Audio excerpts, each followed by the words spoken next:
Mga kaibigan, ginagamit at gamit na gamit ang issue nitong pinalalaki nila na issue ng budget for this year 2025. Lalo na po yung mga identify sa Duterte Group ang hindi tumitigil na talagang ingayan itong budget na ito na pinapalabas nila na merong something, merong pagkakamali, merong pang-aabuso na di umano'y merong blanco yan po sa 2025 national budget.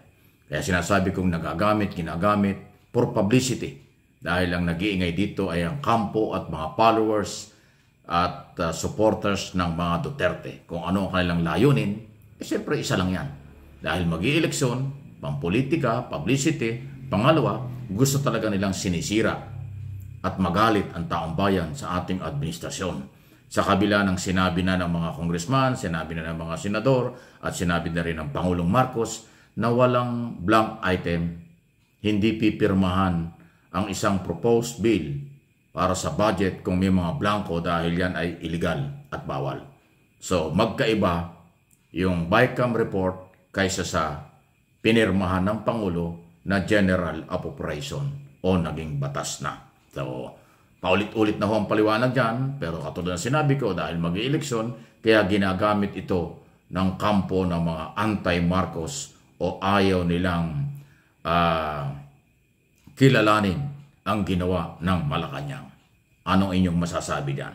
So maging maingat lang po. Ako naman at dito sa aking channel, kaya lagi ko sinasabi, paki-like at share po ninyo ang video ito dahil nga po nagkakagamitan.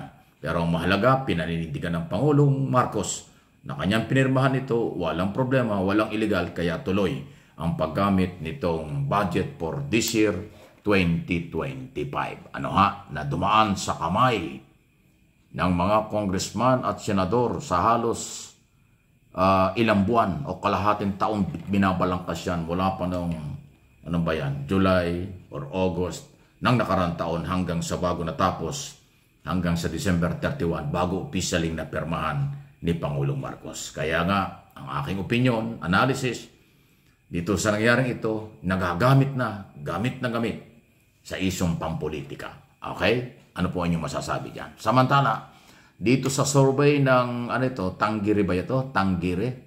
O Tanggire? Tanggire. Na siya yung nagsagawa ng survey.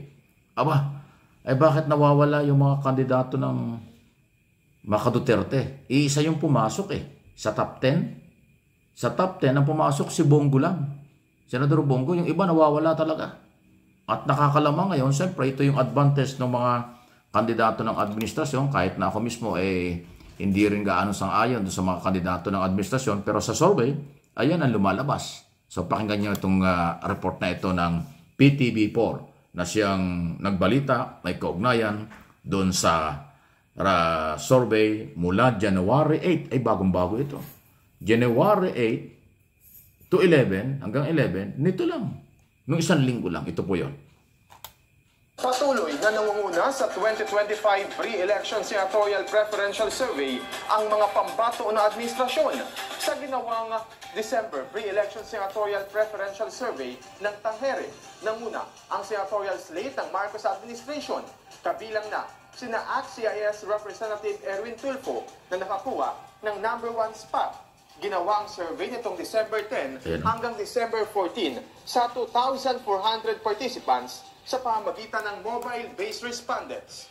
Ilan sa naging basihan ng mga respondents sa pagpili ng kanilang napupusuang senador ang hindi pagiging kurakot, mapagkakatiwalaan at may takot sa Diyos. Lumalabas din sa survey ng mainstream media ang nangunguna pa rin pinagkukunan ng impormasyon ng publiko tungkol sa mga kandidato. Ayan, no? So malinaw. Ayan, no? So wala yung mga kandidat. Isa lang yung doon sa survey, hindi na binanggit. Ang isa lang si Senador Gulang ang lumalabas yung si Amy Marcos, although hindi mo alam kung talaga si Amy maka-administration ba o Duterte, parehong may problema siya dyan Okay? Wala. Si Bato parang nasa 12 to 15. Wala talaga po. Ewan ko kung bakit. Pero wala tayong magagawa. Survey po yan. Actually, sinabi niya December, pero hindi. Yung record, January 8 to 11. Okay? So, nangunguna pa rin po yung ito si Ben, hindi ito kasama sa administration candidate, pero kasama yan. Nahahatak ni Erwin or Miss Sarili siyang followers. Parang ganon. So, sina Soto at iba pa, yung mga dati pa rin. Okay? Pati nga si Manny Pacquiao. Ano bang ginawa ni Manny Pacquiao? Nakakasama doon sa survey. Baka yung kasikatan niya dahil araw-araw na mayroon siyang social media na lahat ng kanya ginagawa, ipinapakita. Anyway, so tingnan natin. Kayo rin po ang bahala. Survey lang naman ito. Kaya lang ina-update ko kayo dito sa survey na ito nung 1 linggo ginawa, nawawala na yung DDS candidate. Kung bakit, hindi ko alam. Yun ang Tangere survey result. Wala tayo, hindi po ako yan. Survey nila, pinapaliwanag ko lang. Kahit yung SWS survey, Okta Research Survey, lumalabas yung mga kandidato ng administrasyon. Yung mga Duterte o mas kilalang DDS, Duterte supporters, Duterte candidate, nasa sa bandang huli. Kung bakit, hindi ko rin alam. So, siguro apektado sila dito sa kanilang mga ginagawa na mga pagbatikos sa administrasyon. Hindi nakakatulong. Ibig sabihin, hindi natutulungan yung mga kandidato ng anti-Marcos, kilalang pro-Duterte, dito ho sa mga isyong naglalabasan. Lalo na ngayon, nag-resume na naman yung mga investigasyon ng Kongreso at lumalabas pa rin at continuous kung ano yung na-expose nung nakaraang taon, nagpapatuloy doon sa mga pwedeng pang-aabuso or nangyari doon sa nakaraang gobyerno. Especially doon sa corruption at iba pang mga pinag-uusapan. Malaking malaki ang epekto sa kanila sa aking analysis at opinion. Yung hindi maipaliwanag ni Vice President Sara Duterte sa paggastos niya ng pera nung siya ay DepEd Secretary at Office of the Vice President noong 2022 at 2023. Yan po yung maaaring epekto dahil nga doon sa confidential fund, intelligence fund, na daan-daang milyon ang winidraw sa bangko, hindi malaman kung saan nadala o saan napunta.